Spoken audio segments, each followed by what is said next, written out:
qui nous rend saints. Tu nous demandes d'être saints parce que tu l'es. Alors accorde-nous cette grâce qui nous sanctifie par le Saint-Esprit. Nous te disons merci. Amen. Gloire à Dieu. Tu peux dire à ton voisin, tu as bien fait de venir. Parce que tu vas bien manger. Il ne s'agit pas d'un repas physique, mais un repas spirituel. Tu vas bien manger. Gloire à Dieu. Bienvenue à tous dans la présence de Dieu et que Dieu puisse nous parler pleinement. Amen. Ce Dieu qui nous amène toujours à s'interroger. J'ai toujours l'habitude, chaque fois que je lis la Bible, je m'interroge beaucoup auprès de mon Dieu. Jésus posait beaucoup de questions pour un but, pour nous emmener à la réflexion. Et chaque fois que je lis la Bible, je me penche aux Écritures, je peux que me poser des tas de questions, m'interroger, et je veux pouvoir le faire encore et encore aujourd'hui. Parce que ce que je me suis dit, pourquoi les chrétiens ne sont pas vraiment heureux, or qu'on devait. Pourquoi on n'est pas heureux? Bon, je vais dire la plupart. Qu'est-ce qui nous empêche de s'épanouir pleinement sur la terre? Peut-être quelques-uns diront ceci, il y a le ciel. Quand on sera dans le ciel, là, on va s'épanouir pleinement. Mais notre paradis commence ici-bas. C'est le point de départ. Amen. On doit commencer maintenant. Là-haut, ça sera pleinement. Mais qu'est-ce qui nous empêche? Qu'est-ce qui empêche le chrétien de s'épanouir, d'être heureux? N'est-ce pas qu'il est dit? C'est la bénédiction de Dieu qui enrichit. Elle est suivie d'aucun chagrin. Et pourquoi je suis dans le chagrin? Pourquoi je suis dans la tristesse? Certes, on peut dire, on peut être dans la tristesse à cause du péché. Parce que le péché nous attriste. Car lorsque nous nous tournons vers ce monde, à travers tout ce qui se passe aujourd'hui, on ne peut que se lamenter, se plaindre et être attristé. Mais est-ce qu'on doit y rester là? Non. C'est pourquoi on a besoin d'avoir des yeux spirituels. Avec les yeux physiques, on ne peut que être dans la tristesse. Et Dieu veut nous donner, nous emmener plus loin. Avoir une vie spirituelle, pas une vie charnelle. La vie chrétienne ne s'agit pas de dire « je suis chrétien, je porte le nom, je porte le titre ». Non, c'est toute une vie avec Dieu. C'est ce qui fait en sorte qu'aujourd'hui, beaucoup ne sont pas épanouis dans leur vie chrétienne. Je dis beaucoup, si on doit donner un pourcentage, peut-être on dira bien 90, 10, 95, 99, qu'un pourcentage. Je ne vais pas encore vous rappeler ce passage qui nous dit beaucoup d'appelés, peu d'élus. Vous le connaissez, mais si on doit le dire tous les dimanches, pour bien nous préparer, ça vaut la peine. Voilà. Et ce qui m'a emmené beaucoup à s'interroger, c'est la Bible. C'est vrai, dans la Bible, il y a 66 livres, mais pour nous les chrétiens, on s'appuie plus sur les épîtres écrits par Paul, par l'aide du Saint-Esprit. Mais ceci dit, on peut aussi prendre l'Ancien Testament. L'Ancien Testament parlait d'avance de notre Seigneur. Et Dieu parfois nous emmène à prendre l'Ancien Testament pour parler de lui. Et justement, nous allons voir dans Deutéronome. Avant de voir dans Deutéronome ce passage, je vais vous donner le thème qui résume un petit peu ce que je viens de dire. Le thème, que demande de toi l'Éternel, ton Dieu? C'est formulé comme ça, vous allez voir, à travers le verset qu'on va prendre. Que demande de toi l'Éternel, ton Dieu? Oh, c'est vrai que tu vas me dire, on a l'habitude de te demander. Mais on oublie que nous, on aime beaucoup demander, mais on ne veut pas que Dieu nous demande. Mais Dieu te demande ce matin, que demande de toi l'Éternel, ton Dieu? Peut-être que tu vas me dire, il te demande beaucoup de choses. Parce que ton mari a l'habitude de te demander Ma chérie, fais ceci, fais cela. À peine que tu arrives, à peine qu'il arrive du travail, est-ce que tu as déjà fait? Non, les hommes ici ne sont pas comme ça. Non, Claude a dit, béni soit Dieu, Claudette, il n'est pas comme ça, tu vois. Tu as de la chance, toi. Gloire à Dieu. Et c'est ça, on a l'habitude de demander, mais Dieu veut nous demander aussi. Dieu veut te demander. Alors ouvre bien les oreilles. À travers ce passage, nous allons le voir. Ensuite, nous allons les énumérer. On va lire d'abord Deutéronome 10. Suivez bien. À partir du verset 12. Il dit maintenant, c'est maintenant, c'est pas demain que Dieu te demande. Il te demande aujourd'hui. Il dit maintenant, Israël. Tu peux mettre ton nom à la place d'Israël. Maintenant, Israël, ou bien, on pourra dire Patrice, qui a encore d'autres, Édouard, tu es prêt à recevoir? Et Monique et Rémi, le couple exemplaire, que Dieu vous bénisse. Mais Dieu vous demande aussi quelque chose ce matin. Alors écoutez bien. Maintenant, Patrice, que demande de toi l'Éternel, ton Dieu? Regardez, il dit, si c'est né, quand il dit si c'est né, uniquement, si c'est né que tu crains l'Éternel, ton Dieu, afin de marcher dans toutes ses voies, d'aimer et de servir l'Éternel, ton Dieu, de tout ton cœur et de toute ton âme. Et dans le Nouveau Testament, il est dit de toutes tes forces et de toutes tes pensées.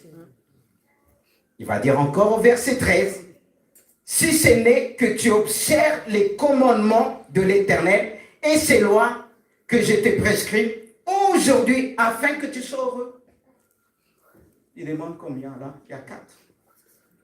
4 points qu'on va énumérer, on va reprendre.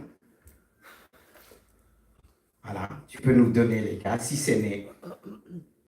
L'Éternel ton Dieu, deuxièmement. D'aimer ton Dieu de tout ton cœur et de toute ton âme, troisième. De servir l'Éternel ton Dieu, quatrième. D'observer les commandements de l'Éternel. Ou bien, si vous voulez garder, obéir. Est-ce que c'est un problème, ça? Est-ce qu'il y a beaucoup? Par rapport à ce qu'on a l'habitude de demander, ma soeur. Ton mari te demande, tes enfants te demandent, à peine que tu arrives, maman, je veux ceci, papa, je veux ceci, et tu ne sais pas où te mettre. Mais regarde ce que Dieu te demande. Quelqu'un va me dire, c'est pas beaucoup, mais il te demande de le craindre. Je répète encore, d'aimer. N'est-ce pas, il nous a créés pour aimer. Mais rajoute-là de tout son cœur. Quand tu vas vite, remets les 4. Ça doit pénétrer bien en nous. Écoute bien. Il dit d'aimer. Est-ce que aimer, c'est compliqué pour toi? Mais de tout son cœur et de toute son âme, ses sentiments pour Dieu, nos émotions pour Dieu. Et je rajoute encore pour le servir. Est-ce que c'est compliqué servir Dieu? Est-ce que c'est compliqué d'observer sa parole? Et on va le voir ensemble. On va prendre le temps. Voilà. Comme ça, vous aurez le temps de dire si c'est compliqué ou pas. Il dit, en premier, que tu crains l'Éternel, ton Dieu. Le psaume 111, est-ce que c'est pas 110, mais pas importe. Il dit, verset 10, la crainte de l'Éternel est le commencement de la sagesse. Alors, si tu reçois cette sagesse, si tu crains Dieu, tu auras la sagesse de Dieu. Car Proverbe 8, 12 nous parle en disant, c'est le discernement entre le mal et le bien. La sagesse nous permet de discerner entre le mal et le bien. Car la Bible nous dit, à travers le prophète Isaïe, car il arrivera un temps qu'on appellera le mal, le bien, et le bien, le mal. Et la sagesse de Dieu, la crainte de Dieu, nous permet de discerner aujourd'hui ce qui est vraiment mal, ce qui est vraiment bien. Car le mal se déguise très souvent en bien. Et on peut se faire avoir. Mais la sagesse t'aide à discerner ce qui vient vraiment de Dieu, ce qui est mal et qui est caché dans le bien. Comme au début, quand le diable a tenté l'homme, en passant par la femme, il a dit, est-ce que Dieu a vraiment dit? Vous voyez? Il a utilisé en disant, il a emmené à goûter l'arbre de la connaissance, il a dit du bien et du mal. Et pourtant, il y a le bien. Mais le bien peut nous emmener dans le mal. Le diable peut utiliser le bien pour nous faire tomber, parce qu'il se cache derrière. Mais la sagesse de Dieu nous permet de bien discerner les choses. C'est pourquoi Dieu nous dit, la première chose qu'il nous demande de le craindre. Si tu crains l'Éternel, il va t'accorder cette sagesse qui va te permettre de discerner entre le mal et le bien. Autrement dit, d'avoir la haine du mal. Or qu'aujourd'hui, beaucoup aiment le mal. Parce que je dis qu'à travers le mal, on ne voit pas écrit mal, ça attire les sorties à l'ailleurs, on se dit c'est le plaisir. Mais la sagesse de Dieu va faire en sorte que tu as la haine du mal. Et les autres vont dire, c'est super. Mais toi, tu vas dire, ça me dérange. Mais aujourd'hui, pour beaucoup, le mal ne dérange pas les chrétiens. Parce qu'il n'y a pas cette crainte-là. Ouais.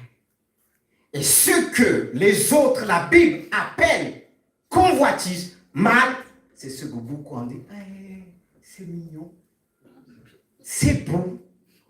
C'est juste un petit péché. Mais le petit péché, il grandit.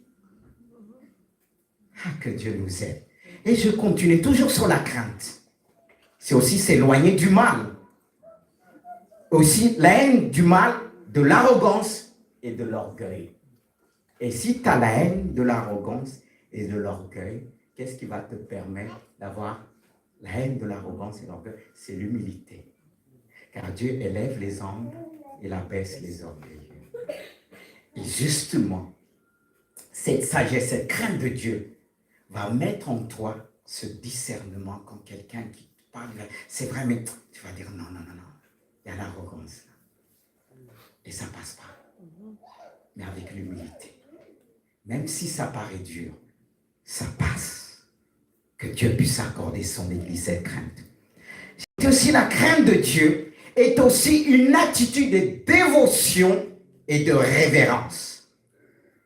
Révérence veut dire un grand respect à son égard. C'est ce qui nous permet de rendre à Dieu un culte qui lui soit agréable, avec respect et avec piété, excusez-moi. Cette crainte de Dieu va nous emmener à respecter Dieu. Parce qu'on vit dans un monde qui n'a pas de respect. Les gens ne respectent plus. Et on se bat dans la maison de Dieu pour emmener les gens à demeurer dans ce respect. C'est pour ça qu'on travaille dans le cœur de nos enfants. Mais aujourd'hui, est-ce qu'il y a cette révérence dans notre cœur? Cette révérence, un grand respect pour notre Dieu. Celui qui nous a aimés, je dois l'élever. Et pourquoi la dévotion pour notre Dieu, bien-aimé de Dieu? La crainte de Dieu, en général, est une dévotion à son égard, d'un attachement sincère et fervente. En d'autres termes, c'est une charité venant du cœur pur, d'une bonne conscience et d'une foi sincère. Est-ce qu'on est toujours sincère avec Dieu? La crainte de Dieu englobe aussi la sincérité. Avoir un cœur pur. Un véritable chrétien, c'est celui qui craint Dieu. Qui est dévoué pour Dieu, un attachement, une sincérité. Tout pour son Dieu. N'est-ce pas qu'il est dit, fais tout pour la gloire de Dieu. Justement, cette sainteté nous pousse à faire toutes choses pour sa gloire, pour l'élever. Est-ce que c'est la première chose qui vient en nous? C'est pourquoi il dit Israël, ce que Dieu te demande, Église, ce que Dieu te demande en premier, c'est la crainte de Dieu. qu'on est dévoué pour Dieu? Est-ce qu'on est vraiment dévoué? Le chrétien attaché à sa parole. Est-ce qu'il y a un attachement? Est-ce qu'il est le premier en moi, dans ma vie? Est-ce que je lui donne la première place? Pour trouver ça aujourd'hui, il faut se lever tôt. Mais ce n'est pas impossible. Le Saint-Esprit est là pour nous aider. Ne dis pas c'est impossible. Car si tu déclares ces paroles, ça va être vraiment impossible. Mais si tu dis à Dieu, il est dit dans l'Épître aux Romains, que Dieu nous a donné le Saint-Esprit pour nous aider dans tous les domaines. Car nous ne savons pas ce qui est convenable de demander par nos prières, mais le Saint-Esprit qui en nous, l'Esprit de Dieu, nous perfectionne. Il met la crainte en nous. S'il voit cette sincérité en nous, en disant, Seigneur, je veux te servir, je veux aller plus loin avec toi. Un cœur pur. C'est pourquoi il est dit, veille sur ton cœur. Que Dieu puisse nous donner cette capacité, frères et sœurs. Car si je crains l'Éternel, je pourrai faire ce que Dieu nous demande. Le verset 9. Car la finalité, selon le verset 9, c'est cette crainte nous permet de marcher dans toutes ses voies. Je dis dans toutes les voies de l'Éternel. Si tu as cette sagesse, tu pourras marcher parce que tu vas bien discerner. Est-ce que c'est le cas? Mais tout est possible. Deuxièmement, d'aimer Dieu de tout son cœur et de toute son âme. Pourquoi Dieu?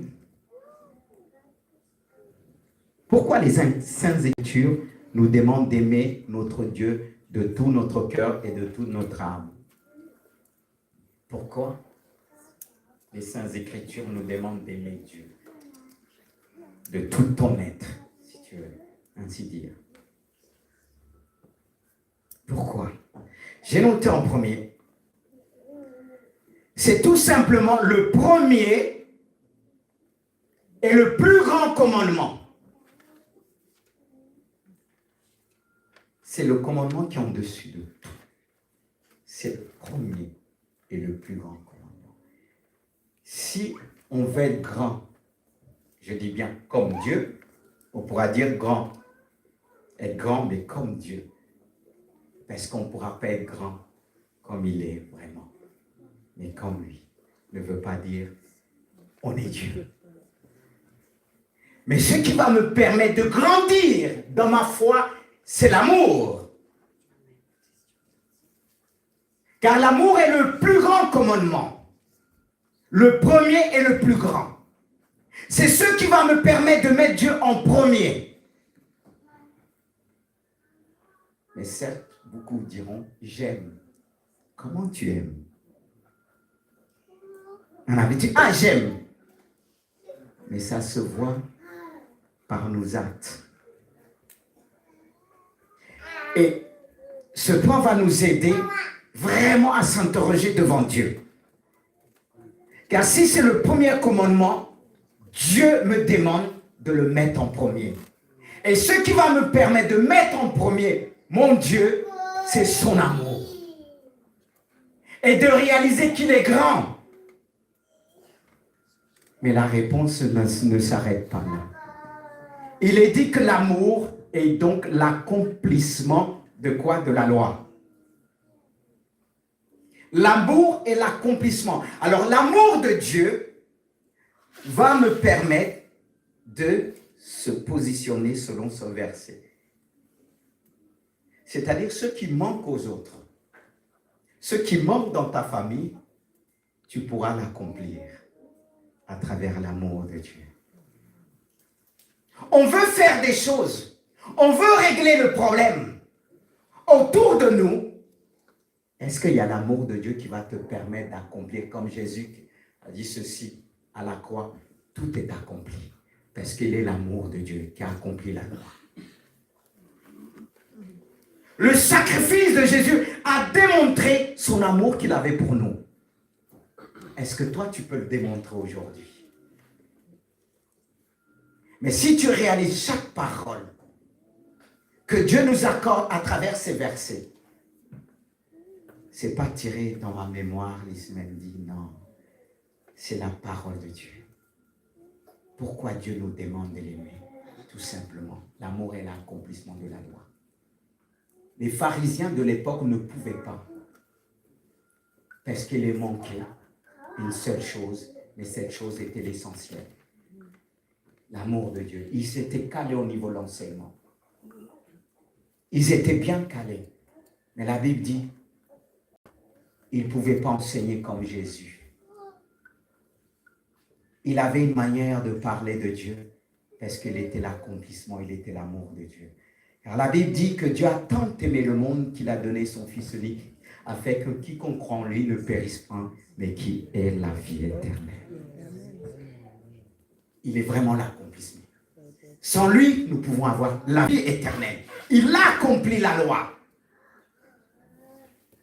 C'est pourquoi Jean-Baptiste va le pointer du doigt et va dire, voici l'agneau du monde qui ôte le péché du monde. Voici l'agneau. Il est l'accomplissement. Alors, si tu réalises pleinement ces paroles, toi qui dis, je suis limité, mais l'amour de Dieu n'est pas limité, ni dans le temps, ni dans l'espace. Le fait que même parfois on a du mal à s'exprimer, quand les gens voient cet amour en nous, ça règle tout. C'est vrai. Mais nous, on cherche de convaincre par les paroles. La Bible parle de ces sœurs qui ont gagné leur mari sans parole. Alléluia, c'est beau ça. Dire quand le mari est en colère, il prépare un bon repas. Je ne parle pas de la plupart des femmes aujourd'hui, quand le mari dit un, elle dit 2 ou 3. Non, c'est pas de ça. C'est le monde, la mentalité d'aujourd'hui. Je me rappelle à l'époque, quelqu'un de ma famille dit, ah, ma fille se laisse pas faire. J'ai dit, hé, arrête ça, sinon qui va la marier? La douceur est une force. L'amour est une force. L'amour.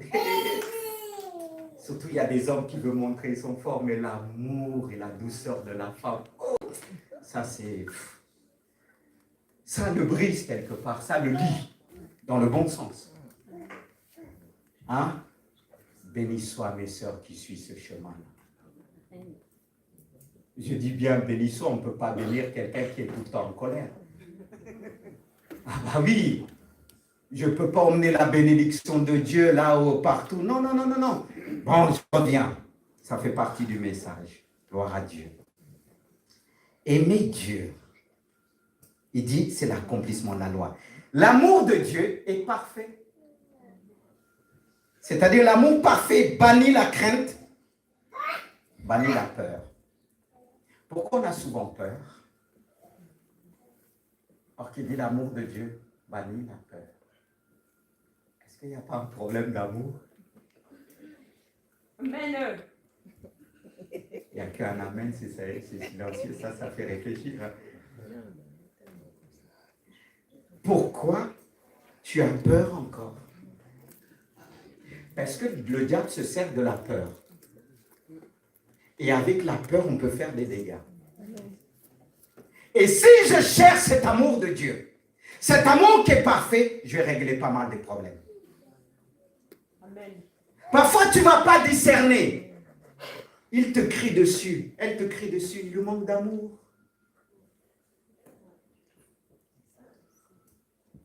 Parce que si la personne n'a pas eu l'amour là depuis l'enfance, toi la femme ou le mari, tu vas payer un peu. Si tu ne pries pas là, hein? On a l'habitude de dire c'est pas avec moi. Toi tu penses qu'elle a des problèmes avec toi, c'est pas avec toi. C'est depuis l'enfance, le problème n'est pas réglé. Parce qu'elle n'a pas eu cet amour. Et cette personne vit dans la peur. La peur porte pas mal de facettes parce qu'on peut dire, quelqu'un l'a dit, on va dire il est courageux, c'est la peur. Est-ce que la paix de Dieu a besoin de secouer les tables pour montrer je suis plus fort? Pourquoi on veut montrer on est plus fort? C'est parce qu'il y a déjà la peur à la base. Mais l'amour de Dieu, alléluia, quand tu vois l'autre en train de gonfler, tu dis, c'est la peur. Et tu commences à prier. Mais après, ça s'élève ensemble, boum, pour tout casser. C'est la peur. Mais l'amour parfait de Dieu enlève ça. C'est pour ça qu'on souffre aujourd'hui. Beaucoup. Est-ce qu'on veut régler le problème de nous-mêmes? Quand on est face à la peur, on voit la personne dit c'est un taureau. C'est pas un taureau. Il a mis ça devant pour cacher la peur.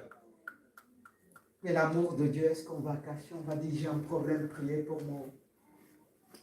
J'ai l'habitude, quand je partage avec ma femme, dit un tel a souffert, c'est pas grave. Je dis on a tous souffert, hein. Sinon on va tous se donner des claques ici. Parce qu'on a l'habitude de dire oui, il faut laisser un tel, mais comprend. Oui, on comprend. Mais si on doit sortir la liste ici, qui n'a pas souffert? On a manqué d'amour deux fois. Mais avec Jésus, on retrouve tout.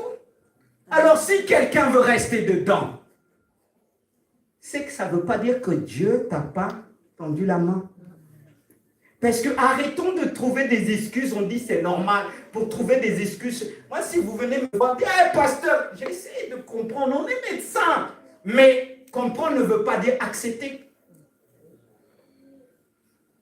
Est-ce que je vais emmener aux Écritures ce que la Bible dit? L'amour de Dieu, l'amour parfait, bannit, enlève, guérit, restaure. Parce que nous avons l'habitude de je suis comme ça, on me prend comme ça. Non. Est-ce qu'au départ, quand il est venu te voir, ou bien tu es venu le voir, est-ce qu'il t'a dit, eh bien, la première fois que tu l'as rencontré, est-ce que tu dis, moi je suis comme ça, tu me prends comme ça ou tu laisses? Si tu avais dit ça, tu ne seras pas avec lui aujourd'hui. Soyons honnêtes. Parce que l'amour du monde, là, elle est hypocrite. Soyons honnêtes. Est-ce que j'ai dit quelque chose de mal? Non. Alors t'énerve pas.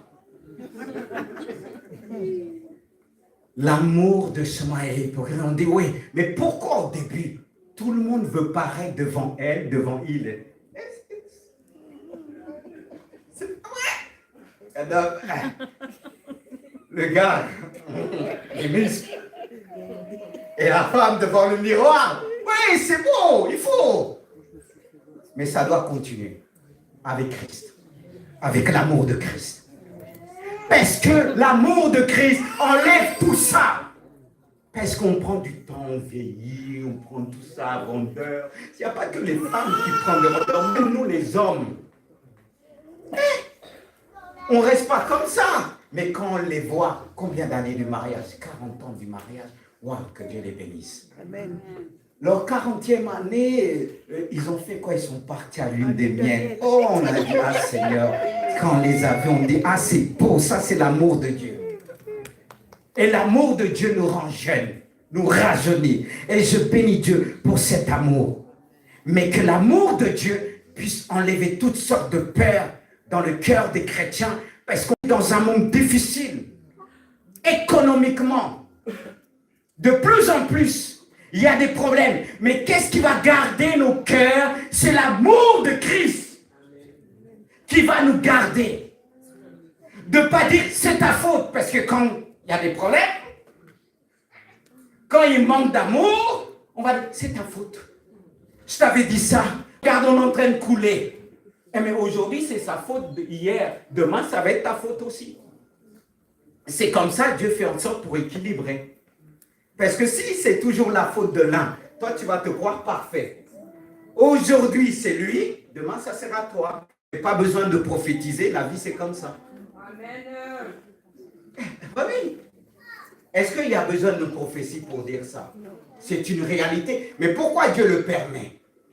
Pour nous garder dans l'humilité.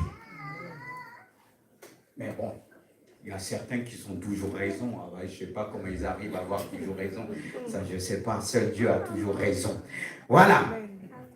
Frères et sœurs, le véritable amour pour Dieu et les autres, écoutez bien, consiste à rechercher le bien-être des autres sans rien attendre au retour. Est-ce qu'il y a cet amour-là? C'est le véritable amour de Dieu. C'est de chercher le bien-être du frère ou de la sœur sans attendre rien au retour. Et vous êtes là? Il y a beaucoup qui viennent à l'église pour leur propre intérêt. Ça, c'est pas aimer Dieu. Dieu même nous dit d'aider. Parfois, on aide quelqu'un, on nous donne un coup de pied. Mais c'est comme ça la vie. On a fait quoi à Jésus à la croix? Et ils sont tous dispersés. Pierre qui disait, je serai là, je t'aime. Ça, c'était émotionnellement. C'est pour ça que l'amour de Dieu, c'est plus que des émotions. Parce que si tu suis Dieu par les émotions, un jour, tu vas le lâcher. Le jour des difficultés, tu vas le lâcher. Pourquoi aujourd'hui beaucoup de divorces? Vous êtes là? Pourquoi aujourd'hui, quand on est là, on dit, ah, jusqu'à la mort nous sépare. La mort n'est même pas arrivée, les gens se séparent.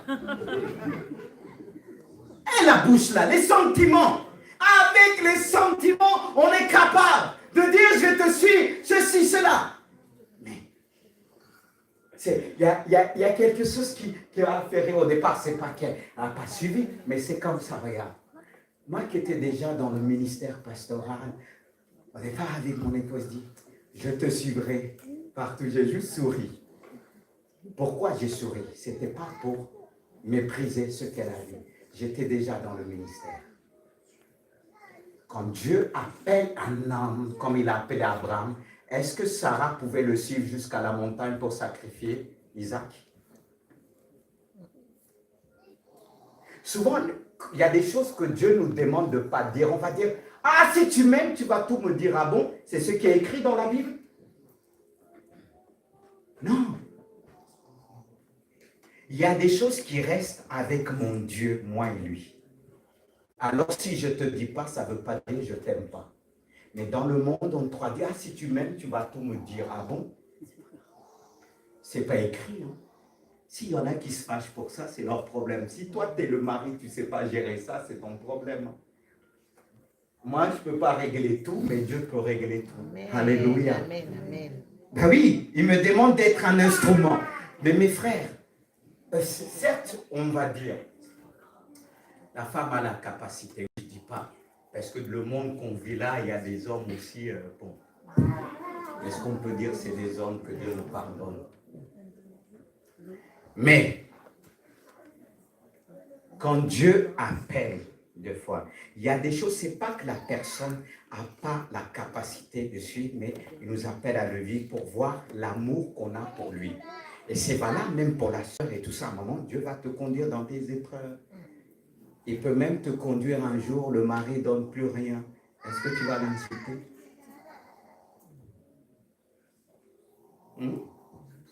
C'est ton épreuve. Hein? Si Dieu l'a permis, c'est ton épreuve. Je n'ai pas dit qu'il a voulu, il a permis. Prie le Seigneur, ne te révolte pas. Parce que ça risque de changer ton cœur. Parce qu'aimer Dieu dans tout son cœur, il faut veiller sur son cœur, car le cœur, notre cœur est la source de la vie. Dieu se sert de ton cœur pour te communiquer son amour. Alors tu dois veiller sur ton cœur, bien-aimé de Dieu. Et c'est ça, aimer Dieu parfaitement. Mais je veux revenir. Regardez, nous tous, on est tentés à ça. Surtout, bon, d'accord, tu fais du bien sans attendre quelque chose au retour. C'est bien. Mais des fois, la personne que tu as aidée pour 2 fois va croire comme c'est un dû, le jour où tu ne donnes pas et t'insultes. On a vu ça, nous qui venons de loin, de l'Afrique et tout ça, j'ai appris à doser. Parce que quand tu les aides, eux, ils ne comprennent pas, ils disent c'est normal, tu es au paradis en France. Comme si la Bible leur avait dit la France c'est le paradis. Et quand tu donnes, il ne veut pas comprendre, là on t'insulte. Et quand on te téléphone en premier, au lieu pour demander comment tu vas, il te salue avec donne-moi. Au lieu de dire je vais te donner. Moi, quand j'étais parti voyager et tout ça, j'ai des problèmes avec mes tantes. Quand ils me disent, chaque fois ils me montrent les chaussures, regarde mes chaussures, regarde ceci. J'en ai eu marre le 3e jour, j'ai dit, je te donne rien.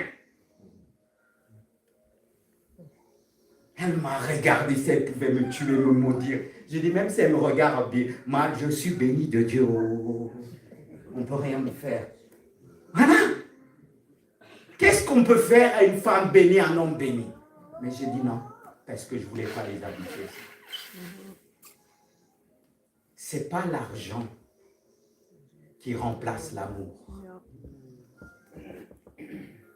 C'est la présence. C'est important. Il y a beaucoup qui donnent. Comme ça, on me comprend, comme ça je donne. Non.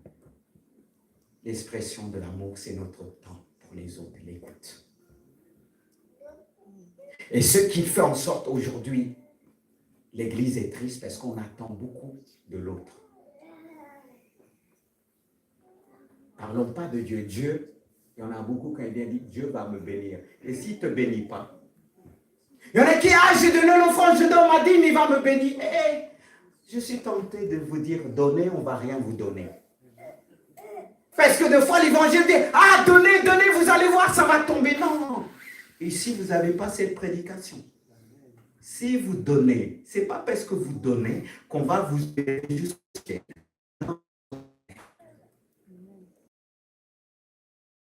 C'est celui, non. Je préfère prédiquer comme ça. Je dis, ça, il faut faire attention. Ça ne veut pas dire, je dis, il ne faut pas apporter à Dieu. Mais ça ne veut pas dire que tu as apporté. Tu as béni la sœur, tu as béni le frère, tu as béni le pasteur, que s'il doit te reprendre, il ne va pas te reprendre parce que tu l'as béni. Mes propres enfants à la maison m'apportent des choses, mais quand je dois reprendre, je reprends. Alors, si je suis pasteur ici, ça ne veut pas dire qu'on m'apporte ceci, cela, que je vais dire que je ne dois rien dire. Sinon, c'est comme si on m'achetait. Et vous savez, je ne suis pas acheté. Parce que moi, je donne mon temps à Dieu, je me donne mon temps aux frères et sœurs. La sagesse de Dieu, elle est plus précieuse que l'or et l'argent. Elle est plus précieuse que les perles. Et c'est ça qui fatigue. Soyons honnêtes. Est-ce que la plupart qui sont venus en prendre, peut-être ça a changé? Est-ce qu'ils ne sont pas venus pour leur cause, leur intérêt? Et pourtant, on ne prêche pas tout ça, mais on prêche l'évangile la plupart du temps, en disant, voyez, donnez, voyez, et tout ça. On dit, il faut bénir. Mais on habitue les chrétiens plus à demander, au lieu de laisser Dieu nous demander ce qu'il attend de nous, ce qu'il attend de toi. Et c'est pour ça qu'il nous apprend dans le foyer. Dans le foyer, l'autre va dire, voici ce que je te demande. Voici aussi ce que tu lui demandes. Et c'est comme ça. Mais si ça va que dans un sens, certes, tu ne vas pas dire l'autre. C'est vrai, ça va que dans un sens. Mais si on part tous pour donner, ça ne pourra qu'avancer. La Bible dit, il y a plus de bonheur à donner qu'à recevoir. Et la première chose qu'on doit mettre dans notre cœur, si on aime Dieu, quand on va venir, c'est de dire, demande-moi. C'est vrai que la Bible nous dit, Dieu nous dit, demande-moi.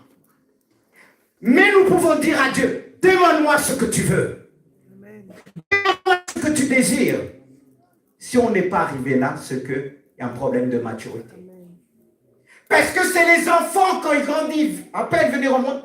Maman, même encore aujourd'hui, il y a d'autres enfants, quand ils viennent, ils demandent, maman, papa, qu'est-ce que tu veux? Mais toi qui es adulte, donne-moi. Dieu, si tu ne me donnes pas, tu as donné à l'autre. L'autre est plus béni que moi. Même si Dieu bénit le paresseux pour t'apprendre, c'est quoi ton problème? Pierre, quand il s'approchait de Jésus, qu'est-ce que Pierre a dit? Il dit, mais ce Jean-là, tu le laisses comme ça. Jésus a dit, ce n'est pas ton problème, peu importe. Toi, suis-moi. Aime-moi. Et nous, très souvent, la plupart du temps, si l'église n'est pas heureuse, c'est à cause de ça. La Bible dit, au lieu de considérer les intérêts des autres, d'abord, pour beaucoup, les intérêts nous intéressent. C'est pourquoi Dieu nous a tous appelés, mais on ne fait pas tous la même chose. Tout le monde ne peut pas être pasteur évangélique et autres, tout ça. Non, non, non, non. Parce que quand tu es appelé à ça, tes intérêts, tu les mets à côté. Tes intérêts, c'est d'abord les intérêts du royaume. Un véritable homme de Dieu, c'est d'abord les intérêts du peuple. Et on vit dans ce monde. Regardez comment certains sont élevés. Il faut tout leur donner. Parce que si tu es le seul à être riche dans une ville, on va te voler. Mais si tu veux qu'on ne te vole pas, occupe-toi des intérêts des autres. Qu'ils puissent en profiter d'abord. Et là, Dieu a dit, maintenant je me soucie de mon serviteur. Amen. Oui. Frères et sœurs, je ne vais pas vous apporter quelque chose que je n'ai pas vécu moi-même. À quoi sert d'apporter quelque chose si nous-mêmes on ne l'a pas vécu? Oui. Je me rappelle à une époque, ma femme disait, on n'a pas de maison et tout ça. J'ai dit, t'inquiète. Dieu a son heure, il va faire les choses. Mais j'allais dans des maisons, je bénissais, sans rien avoir dans mon cœur contre qui que ce soit. Non, je vous dis, je suis sincère. C'est d'abord s'occuper des intérêts des autres. Et même des amis m'ont dit, tu t'oublies, t'as pas ceci, t'as pas la mutuelle, t'as pas ceci. Et avec des pasteurs, je évitais de discuter avec eux parce qu'une fois je discutais dans une convention, il y a un homme qui s'est levé, un pasteur, un collègue, on était dans un restaurant, il a filé payer pour moi. Je dis, je t'ai pas demandé ça, ça veut pas dire que je partage avec toi, que je marche, on dit, j'ai rien, mon Dieu est riche. Oui. Et aujourd'hui, si on n'a pas ces choses, ça veut dire qu'on n'a pas l'onction. Je ne savais pas que l'onction est accordée à que ceux et celles qui ont des moyens. C'est pour ça aujourd'hui, beaucoup tombent. Que Dieu nous garde. Amen. Et quand j'ai dit ça, et Dieu, j'ai vu la main de Dieu. Avec moi, j'ai dit, tu vois, l'Éternel abandonne jamais ses enfants. Mais deux fois, Dieu, il te prend d'abord, il laisse que tous les autres puissent obtenir. Maintenant, il dit, c'était pour voir ton cœur. Si tu vas toujours m'aimer, si tu vas toujours me suivre. Parce qu'il y en a qui suivent Dieu par intérêt. Même s'il dit, ah non, non, non, non, non. Mais c'est avec le temps qu'on va voir. Amen. Parce qu'il y a des choses parfois qui sont cachées en nous. Mais dans le temps, cela se révèle pleinement. Et comme nous dit la Bible, le péché de Satan se révèle dans le temps. C'est-à-dire c'est bien caché. Même quand Dieu nous dit, tu es comme ça, ah non, non, non, non, non. Comme ce prophète qui a vu cet homme, qui allait devenir roi. Il pleurait et dit, mon maître, pourquoi tu pleures? Je vois ce que tu vas faire à la maison d'Israël. Comment tu vas tuer. Comment tu vas rentrer les femmes enceintes. Et il a dit, je suis un chien. Mais il l'a fait plus tard. Parce que c'était quelque part en lui. Au lieu de dire, Seigneur, sonde mon cœur. Sonde-moi et connais mon cœur.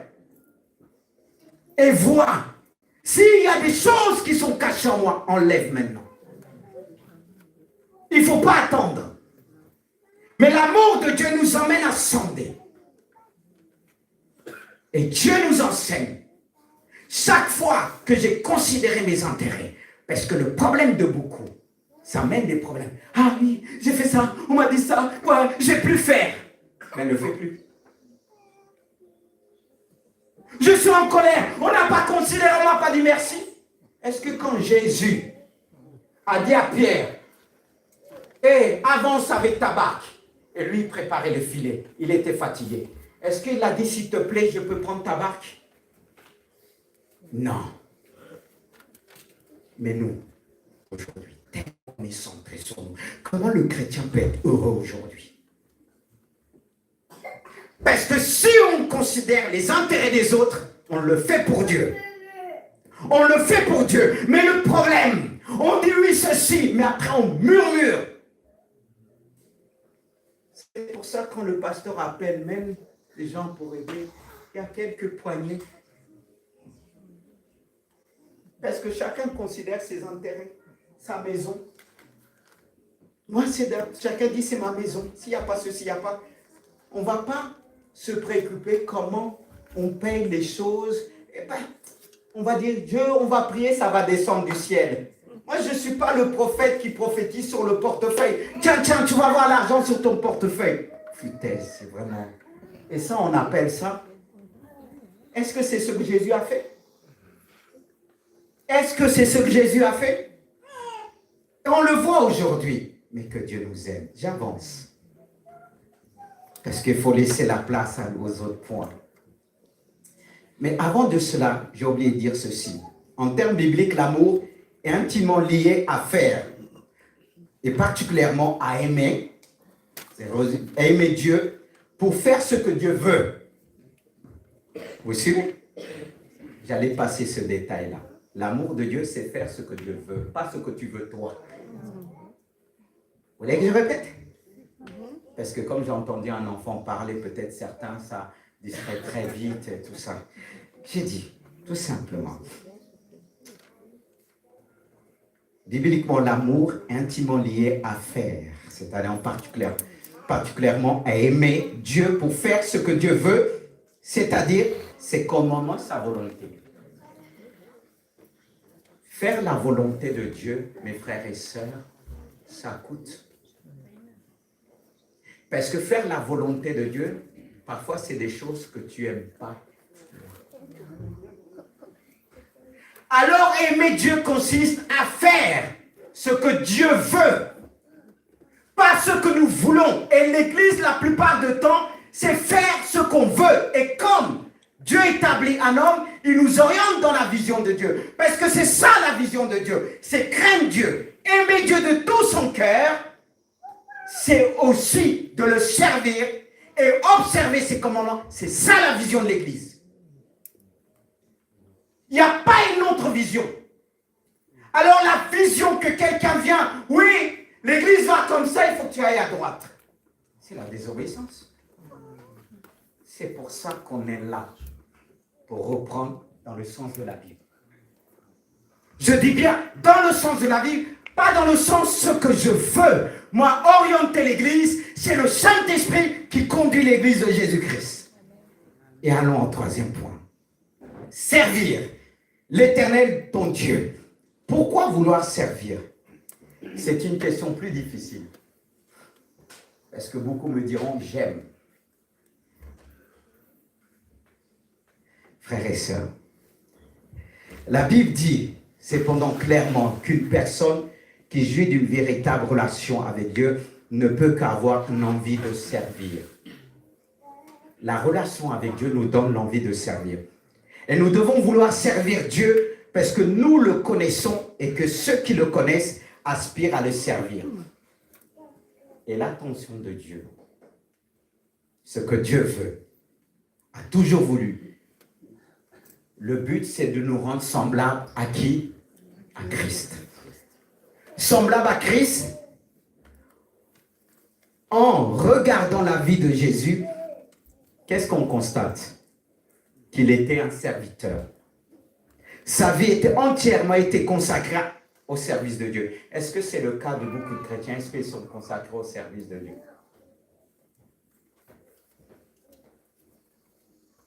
Est-ce qu'on sert tous Dieu?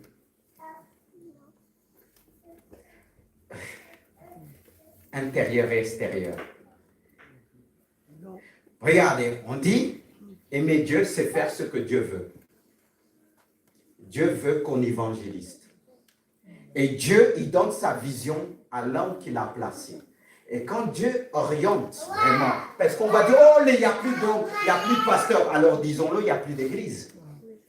Dans ce cas-là, qu'est-ce qui empêche que l'ordre mondial soit vraiment établi?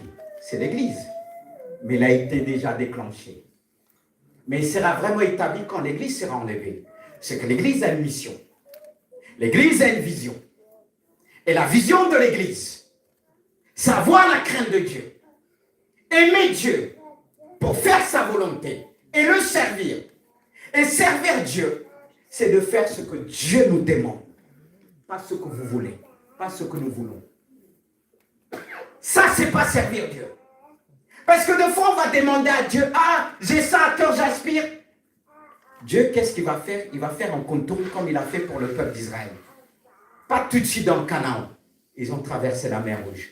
faire le tour dans le désert. Est-ce qu'il voulait faire ça? Est-ce que le peuple d'Israël voulait faire ça? Mais qu'est-ce qu'on appelle servir Dieu? Qu'est-ce que vous appelez servir Dieu? Faire ce qu'on veut? Jésus a dit à un moment, pas ma volonté. Et dit, toutefois, si tu pouvais éloigner, il m'a dit non, que ta volonté soit faite. Ce qui nous montre, ce n'est pas facile. Et la volonté de Dieu, c'était que Jésus porte la croix sur ses épaules. Servir Dieu en portant sa croix. C'est pourquoi, dans le domaine de service, il y a très peu. Il y a d'autres qui vont chercher des excuses, dire on m'a fait ça, on m'a fait ceci. Si moi je disais qu'on m'a fait ceci, dans le ministère, je ne peux pas vous raconter des choses que j'ai connues dans le ministère, les pièges et tout ça. Mais Dieu l'a permis. Est-ce que j'ai dit Dieu, je vais abandonner? Arrêtons nos excuses. Jésus, le fait qu'il s'est fait homme, car service, en grec vous dites doulos, esclave. La Bible dit qu'il est venu pour servir.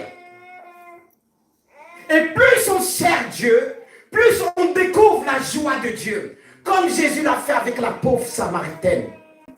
Jésus avait faim, physiquement. Mais lorsqu'il a fait la volonté de Dieu, lorsqu'on est venu avec la nourriture, Jésus a dit, j'ai plus faim, car il était comblé. Pourquoi aujourd'hui on n'est pas comblé? On ne fait pas la volonté de Dieu. Beaucoup souffrent à cause de cela. On considère d'abord nous enterrer. D'abord, il faut que ça aille chez moi. Il faut que tout se passe. Ah, l'église, c'est d'abord chez moi.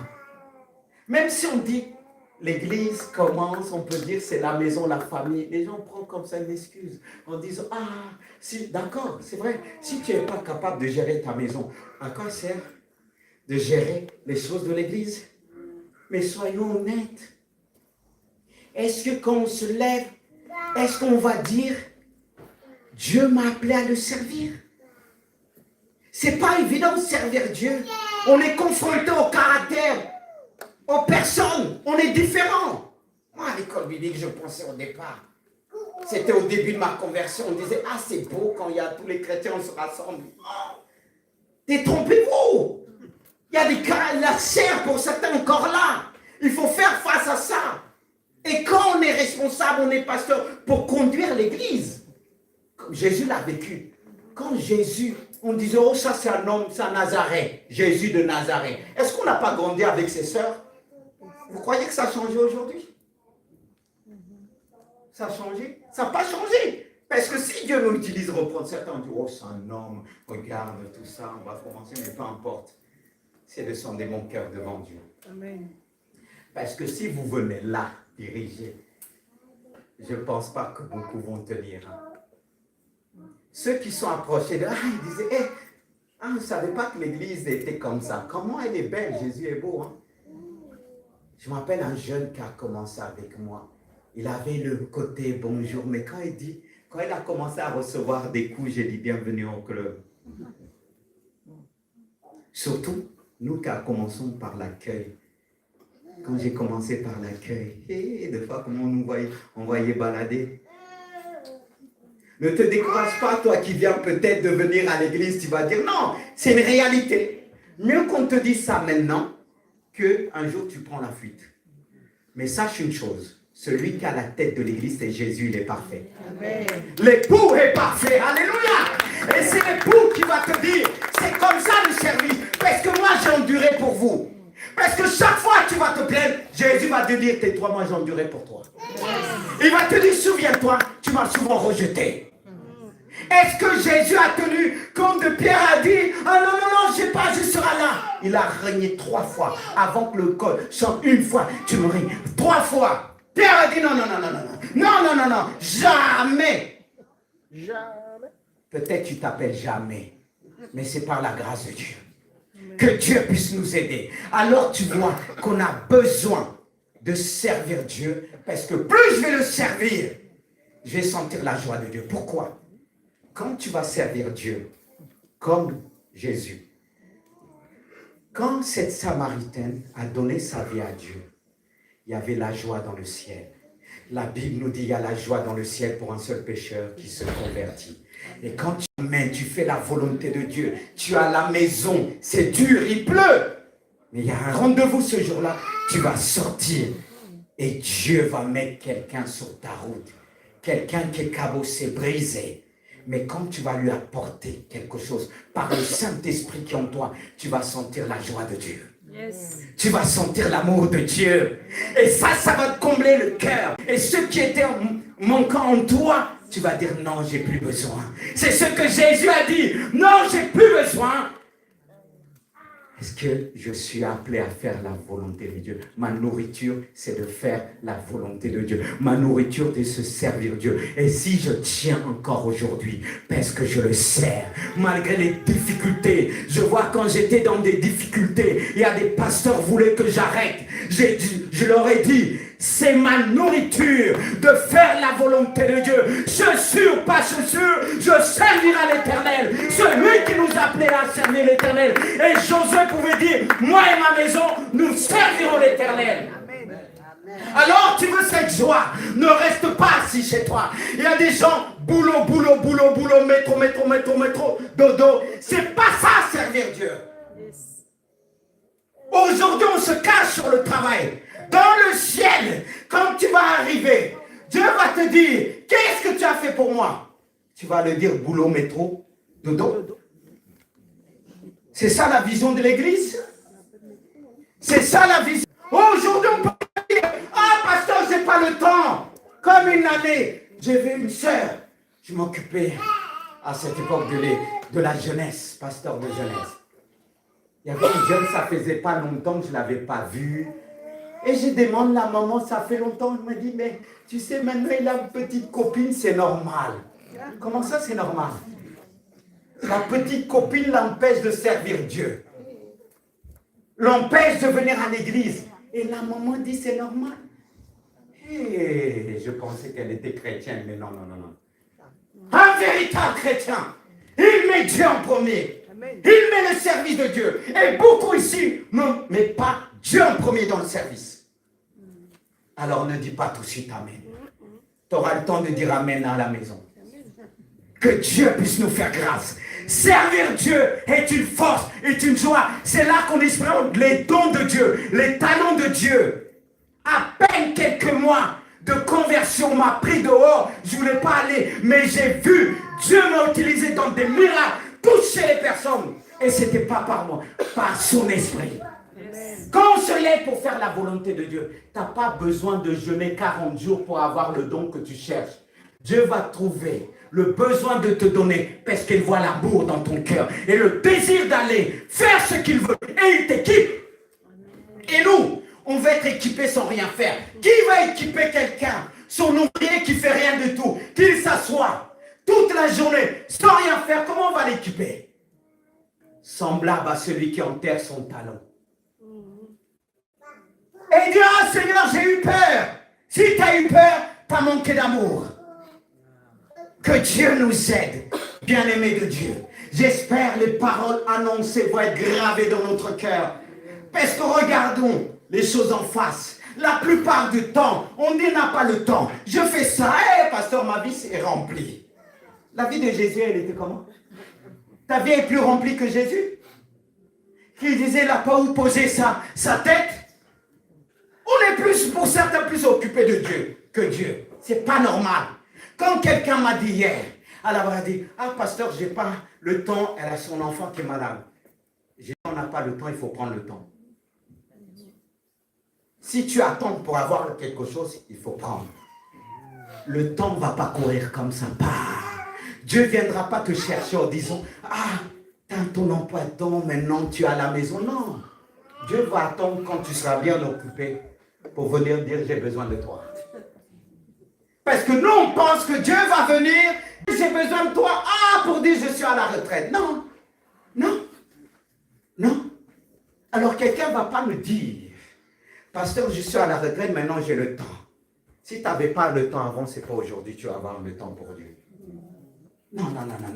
Parce qu'avant, tu avais le temps pour faire autre chose. Pourquoi attendre quand tout est fini pour dire Dieu aime ceux qui s'approchent de lui en disant, Seigneur, je n'ai pas le temps, mais je vais prendre le temps pour toi. Amen. Parce que tu as pris le temps pour moi. Tu t'es arrêté. Pour une seule personne, un seul pécheur, tu es venu vers moi. Tu n'as pas dit ceci. Tu as donné ton temps pour venir me parler. Jésus a pris du temps pour dire, mon enfant, je t'aime. Il a pris du temps pour dire, serve-moi. Pourquoi aujourd'hui j'ai dit, Seigneur, je n'ai pas le temps? C'est pourquoi quand j'ai passé les épreuves, les gens ne comprenaient pas. Ils disaient, mais pourquoi il sert Dieu? Et ceux qui me regardaient disent, on ne dirait même pas.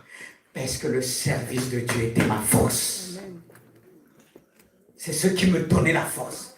Si on me séparait de ça, c'était la catastrophe. Non, il comblait mon cœur.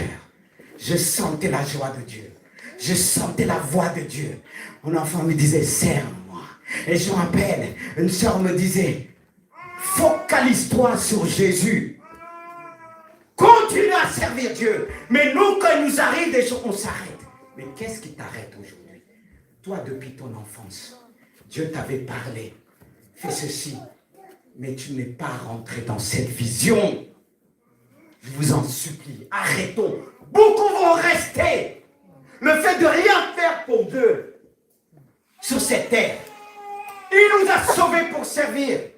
Jésus, malgré la douleur, malgré les calomnies, malgré le rejet, il a servi son Dieu. Malgré tout, on doit servir. Parce que lui ne change pas. Il demeure toujours le même. Et j'avance. Dernièrement, il dit, quatrième point, observer. On a presque fini. Observer, c'est obéir les commandements de l'Éternel. Car il est dit, je reprends le verset 13 de ce passage, si ce n'est que tu observes les commandements de l'Éternel, ces lois que j'étais presque aujourd'hui, afin que tu sois heureux. C'est-à-dire, la parole de Dieu complète les autres points. Regardez ce que Dieu nous dit dans Matthieu 28, 18. Il dit, allez, faites de toutes les nations des disciples, les baptisant au nom du Père, du Fils et du Saint-Esprit, enseignez-leur à observer, à obéir, ou bien à garder tout ce que je vous ai prescrit. Et voici, je suis avec vous tous les jours jusqu'à la fin du monde. Les enseignants de garder, ça c'est là, il n'a pas dissocié un petit peu, j'avais mis la Bible Martin, oui, c'était justement le dernier point que tu vas faire, les enseignants, ça c'était la Bible Martin, pour faire la différence entre la seconde et la Bible Martin qui nous dit, les enseignants de garder tout ce que je vous ai commandé, et voici je suis toujours avec vous jusqu'à la fin du monde. Et cette version dit Amen. Le fait de garder la parole de Dieu, d'emmener les autres à observer, c'est-à-dire à obéir par la foi, c'est ce qui va permettre à Dieu d'être tous les jours avec toi jusqu'à la fin de ce temps de la dispensation. On parle de la grâce. Parce que ce n'est pas vraiment la fin du monde. C'est toujours un commencement pour notre dispensation. Parce qu'on est dans la dispensation de la grâce. Et Dieu dit, je serai avec vous jusqu'à la fin de cette dispensation de la grâce. C'est-à-dire, plus on va faire, on va mettre en pratique sa parole, on va garder, parce que tout n'est pas observé. Observer veut dire aussi garder, obéir. Et c'est ce qui va permettre à Dieu et aussi de te garder, d'être heureux. Car regardez ce que ce passage nous dit de Josué. Et on va terminer sur ce passage. Que ce livre de la loi ne s'éloigne point de ta bouche. Médite le jour et nuit pour agir comment? Qu'est-ce qui va nous permettre d'être fidèles à la parole de Dieu? En ce qui concerne son amour, en ce qui concerne son service, c'est la parole de Dieu. Mais est-ce que tous la lisent couramment ici? Comment tu veux être un véritable chrétien? Comment tu veux être fidèle? Explique-moi. Peut-être un autre moyen que je ne connais pas. Parce qu'il y en a qui veulent que des prophéties. Prophétise-moi, mais le diable peut aussi te prophétiser. Qu'est-ce qui va faire en sorte que tu ne tombes pas sur les fausses doctrines? c'est de méditer la parole de Dieu. Est-ce que tous la méditent comme il faut là? Soyons honnêtes. Non. Il y a ceux qui méditent, est-ce qu'ils la gardent? Qu'est-ce qui montre qu'on garde la parole? C'est la mise en pratique. C'est là le problème de beaucoup de chrétiens aujourd'hui. Si vous croyez que vous allez lire la Bible qu'en venant à l'église, ça ne suffit pas. C'est pour ça qu'il y en a qui sont frustrés, disent, le pasteur n'a pas le don en tel, un don en tel. Non, est-ce que c'est moi qui ai le don? C'est le Saint-Esprit. C'est le Saint-Esprit qui opère. C'est pour ça qu'on se fait avoir par des charlatans, parce qu'on veut tout voir. On fait des miracles comme ça, c'est Jésus. C'est Jésus qui le fait, par le Saint-Esprit. Et aujourd'hui, on implore quelques anges et tout ça. Non, c'est le Saint-Esprit. Et il agit avec la parole.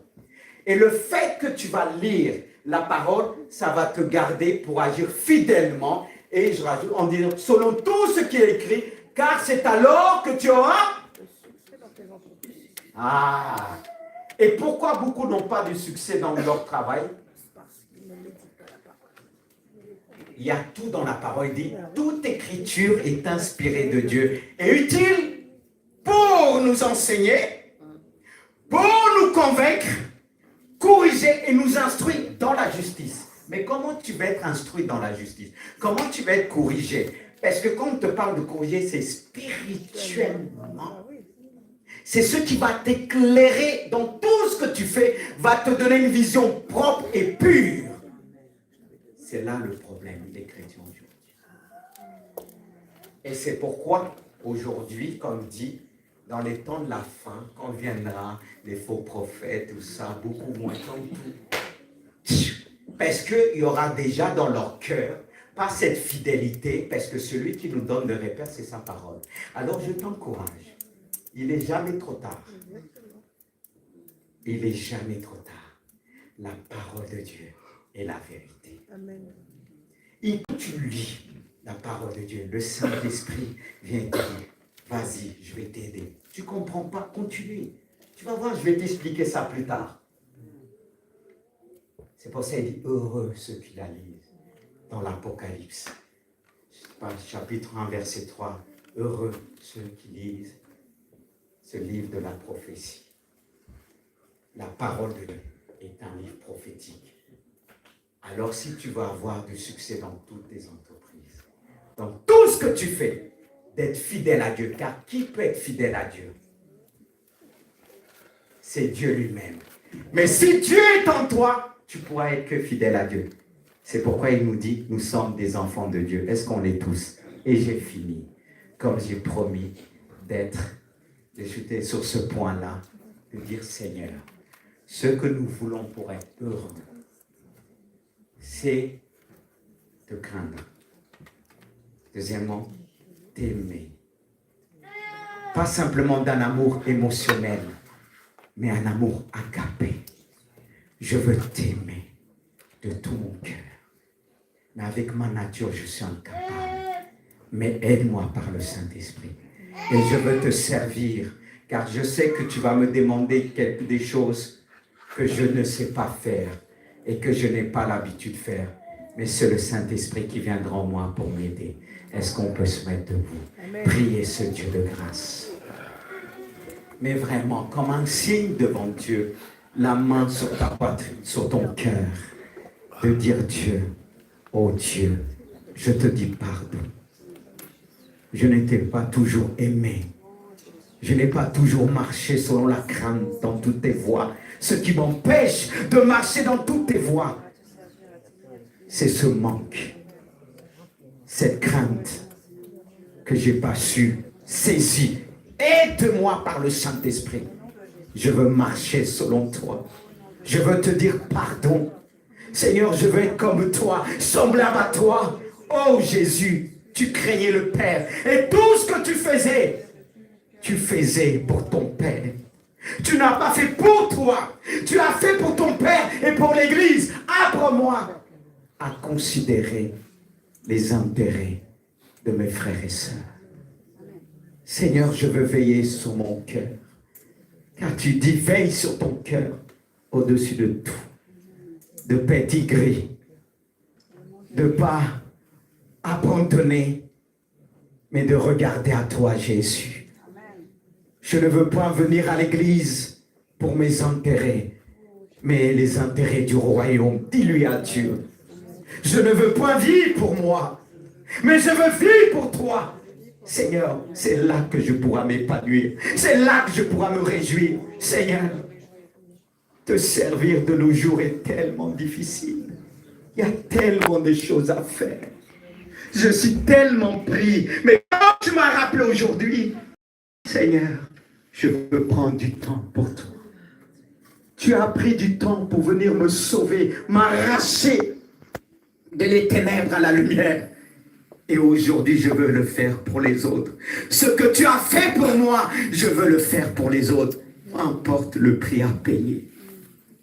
Je ne veux plus voir ce que j'ai, ce que je n'ai point. Mais nous savons que nous avons tout en toi. Seigneur, bénis cette église. Et que cette église puisse vraiment se tourner vers cette vision.